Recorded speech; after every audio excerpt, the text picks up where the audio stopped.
Good morning guys. Ngayong umaga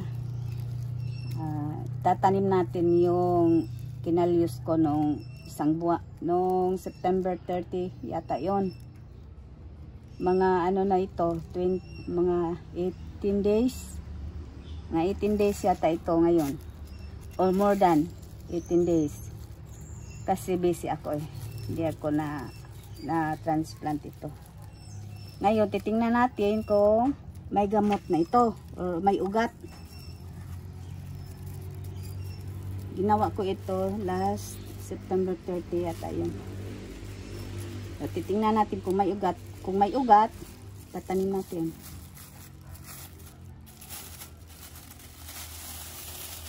Oh, see? Parang nalanta yung isa. Yung mayroon na sana yung ano, talbos.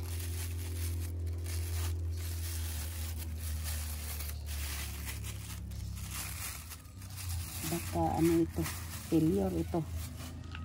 Tingnan natin kung nag-success pa ito. Parang basang-basa man to.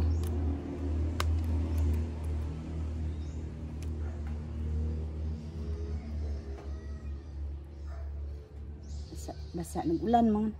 Kasi umulan dito guys. Kaya ito nagkaganitong basang-basa.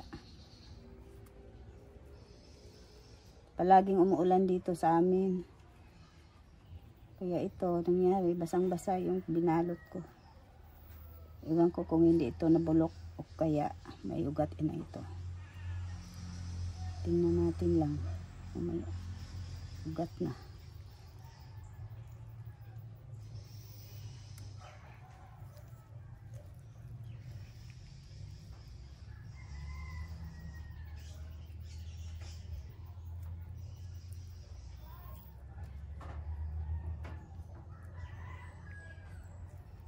Isa ito guys sa paraan para madaling magkaugat yung grapes nyo na tinating.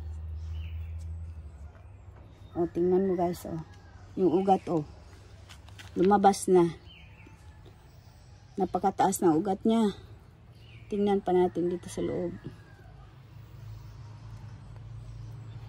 Okay, o. Tingnan nyo. Ang taas ng ugat niya.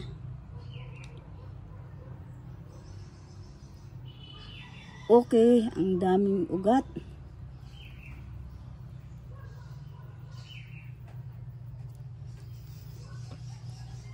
Ito mabilis itong paraan na ito para makapagpaugat ka. O ito nga, oh. Parang ano na, yung sumibol na yung ano niya, dahon.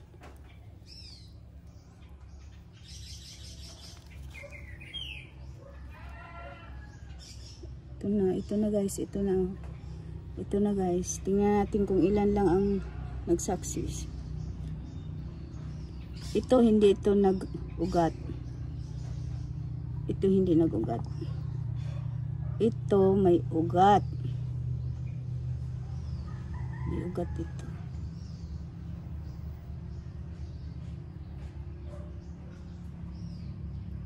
Kunti lang yung may ugat. Parang isa lang yung may ugat, no? Ay, dalawa. Dalawa yung may ugat. Tapos yung isa, ito oh. May sumibol na sana yung isang ano niya. Kaso walang ugat dito. Hindi nagkaugat siya. Ano lang to? 5. 5 lang ito. 5 cuttings lang ito guys. Tapos ang nagkaugat yung isa lang yung nagkaugat. Ito lang. Ito oh. Siguro dahil nasubrahan siya sa ano, ulan. Ito may sibol din siya. Tapos walang ugat. Ito oh, walang ugat. Ito mayroon namang ugat. Isa. Yung isa may ugat naman. Kaso wala pa, okay lang yan, okay lang. Magkakaroon din yan ng sibol dito. Meron naman siyang ugat, oh. Ito, mabubuhay din ito. itanim natin siya guys. Itanim natin. Ito yung tinatawag na Callius guys.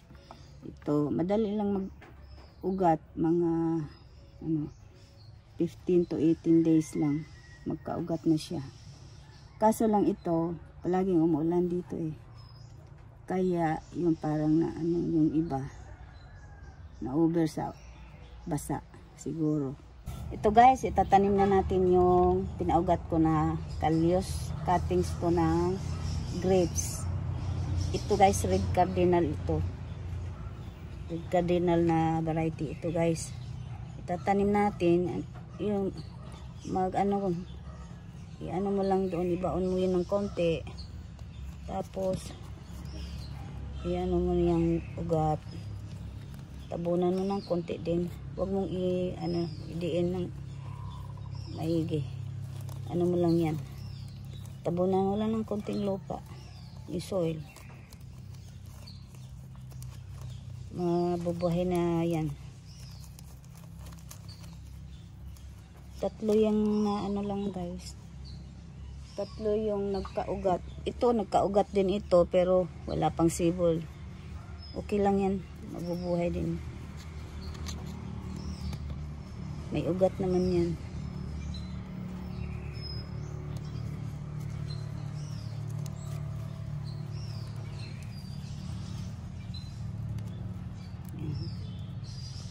Ito, walang ugat ito pero may siya, may sibol siya. May kunting sibol siya. Titingnan natin lang kung mabubuhay ito.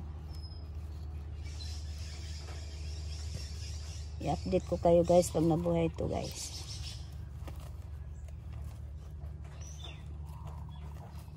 Okay. Yan lang guys. Ito cardinal, ito red cardinal. Hiningi ko lang yung cutting sa pamangkin.